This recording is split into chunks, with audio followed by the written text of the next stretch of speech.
Step inside a modern submarine, and you'll discover a marvel of engineering packed into a narrow, elongated hull, built to withstand the immense pressure of deep waters.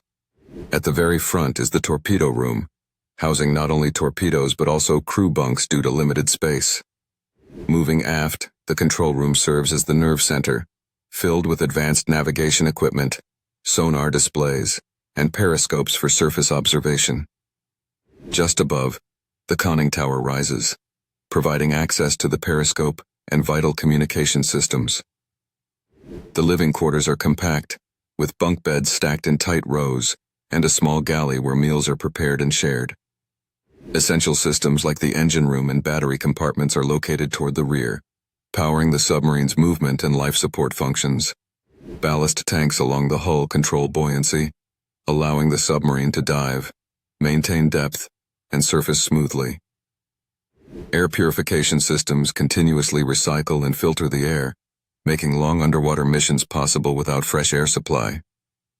Every inch of space is optimized, creating a self-sustaining world beneath the waves where crew members live and work in close quarters for extended periods.